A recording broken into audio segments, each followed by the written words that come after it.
मनुष्य अपने जीवन में सबसे बड़ी ऊर्जा को समझ ही नहीं पाता, वह उसे केवल एक शारीरिक चीज समझता है, जबकि सच्चाई यह है कि वही ऊर्जा उसके पूरे जीवन को बना भी सकती है और बिगाड़ भी सकती है।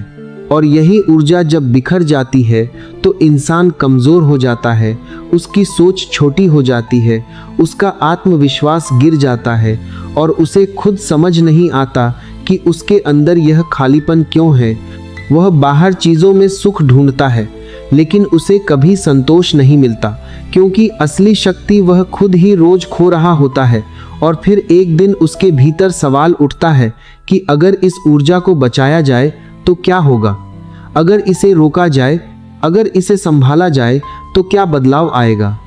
और यहीं से यात्रा शुरू होती है, ब्रह्मचर्य की यात्रा। लेकिन यह सिर्फ एक नियम नहीं है, यह सिर्फ एक रोक नहीं है, यह एक परिवर्तन है, एक अंदर की दिशा बदलने का नाम है। जब कोई व्यक्ति 30 दिन तक इस ऊर्जा को रोकता है तो सबसे पहले उसके शरीर में बदलाव शुरू होते हैं। उसकी थकान कम होने लगती है, उसकी आंखों में चमक आने लगती है, उसका चेहरा धीरे धीरे बदलने लगता है, क्योंकि जो ऊर्जा पहले बाहर जा रही थी वह अब भीतर ही घूमने लगती है। और यही ऊर्जा धीरे धीरे उसकी ताकत बन जाती है। लेकिन असली बदलाव शरीर में नहीं, मन में होता है, क्योंकि मन ही वह जगह है जहां सबसे ज़्यादा उथल पुथल होती है। पहले कुछ दिन बहुत कठिन लगते हैं, मन बार बार उसी दिशा में भागता है, वह तुम्हें बहाने देता है, वह कहता है बस आज कर लो, कल से शुरू करेंगे। और यही वह समय होता है जहां 90% लोग हार जाते हैं, क्योंकि वे मन की आवाज़ को ही अपनी आवाज़ मान लेते हैं। लेकिन जो इस दौर को पार कर जाता है, जो 7 दिन, 10 दिन, 15 दिन तक खुद को संभाल लेता है, उसके भीतर एक नई शक्ति पैदा होने लगती है। अब मन थोड़ा शांत होने लगता है, अब वह पहले जैसा हावी नहीं रहता। और जैसे जैसे दिन बढ़ते हैं वैसे वैसे यह शक्ति और बढ़ती जाती है। 30 दिन के बाद जो बदलाव आता है वह केवल शरीर या मन तक सीमित नहीं रहता, वह तुम्हारी पूरी पर्सनैलिटी को बदल देता है। तुम्हारी नज़र बदल जाती है, तुम चीज़ों को अलग तरीके से देखने लगते हो।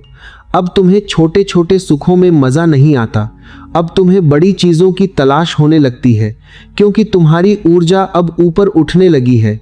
और यही असली रहस्य है, यह ऊर्जा जब नीचे रहती है तो तुम्हें केवल क्षणिक सुख देती है, लेकिन जब यही ऊर्जा ऊपर उठती है तो यह तुम्हें रचनात्मक बना देती है, तुम्हें फोकस्ड बना देती है। तुम्हारे भीतर एक अजीब सा आत्मविश्वास आ जाता है, बिना किसी कारण के, क्योंकि अब तुम खुद को खो नहीं रहे, अब तुम खुद को बना रहे हो। और यही कारण है कि जो व्यक्ति 30 दिन तक इस मार्ग पर टिक जाता है वह खुद को अलग महसूस करता है। उसे लगता है कि वह पहले जैसा नहीं रहा, और सच में वह पहले जैसा नहीं रहता, क्योंकि उसने अपने भीतर की शक्ति को पहचानना शुरू कर दिया है। लेकिन यहाँ एक बहुत बड़ा खतरा भी है। अगर तुम इसे सिर्फ रोकने की कोशिश करोगे, अगर तुम इसे दबाओगे तो यह तुम्हें और ज़्यादा परेशान करेगा, क्योंकि दबाई हुई चीज़ हमेशा वापस आती है और ज़्यादा ताकत के साथ आती है। इसलिए इसे रोकना नहीं है, इसे समझना है, इसे देखना है। जब भी मन तुम्हें खींचे, तुम्हें भागना नहीं है, तुम्हें लड़ना नहीं है, बस उसे देखना है। और जैसे जैसे तुम उसे देखते जाओगे वह कमज़ोर होता जाएगा, क्योंकि उसकी ताकत तुम्हारी बेहोशी में है। और जैसे ही तुम जागरूक हो जाते हो वह अपना खेल खो देता है। और यही वह बिंदु है जहाँ असली ब्रह्मचर्य शुरू होता है। यह सिर्फ शरीर का नियंत्रण नहीं है, यह मन का पार होना है। यह उस अवस्था में जाना है जहां तुम्हें किसी चीज़ को दबाना नहीं पड़ता, क्योंकि अब तुम्हारे भीतर स्पष्टता आ चुकी है। और जब स्पष्टता आती है तो निर्णय अपने आप सही होने लगते हैं। और यही 30 दिन का असली फ़ायदा है। यह तुम्हें केवल ताकत नहीं देता, यह तुम्हें जागरूक बनाता है। और जो जागरूक हो जाता है उसे किसी नियम की ज़रूरत नहीं होती, वह खुद ही सही रास्ते पर चलने लगता है। और धीरे धीरे यह 30 दिन एक आदत बन जाते हैं, एक जीवन शैली बन जाते हैं। और फिर तुम महसूस करते हो कि तुम्हारे अंदर एक अलग ही स्तर की शांति है, एक अलग ही स्तर की ऊर्जा है जो पहले कभी नहीं थी।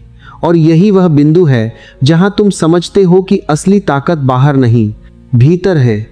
और जिसे यह समझ आ जाती है उसका जीवन धीरे धीरे पूरी तरह बदलने लगता है।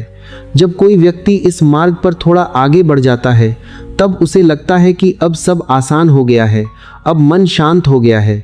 लेकिन यही वह जगह है जहां सबसे बड़ा धोखा छुपा होता है, क्योंकि मन कभी हार नहीं मानता, वह सिर्फ अपनी रणनीति बदलता है।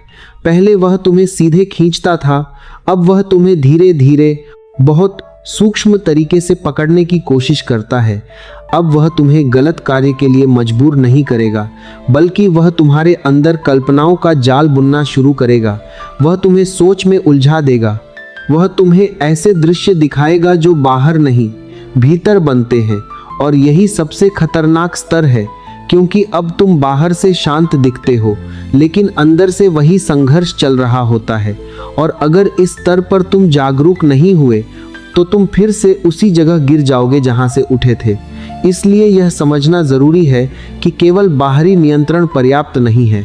असली नियंत्रण भीतर की सोच पर है, क्योंकि जो चीज भीतर चल रही है वही बाहर एक दिन प्रकट होती है। और मन इस बात को अच्छे से जानता है, इसलिए वह तुम्हें धीरे धीरे उसी दिशा में ले जाता है, लेकिन बहुत चुपचाप, ताकि तुम्हें पता भी न चले। और यही हिडन ट्रैप है, और यही वह गहराई है जहां पहुंचकर इंसान समझता है कि असली शक्ति बाहर नहीं, हमेशा से उसके भीतर ही थी।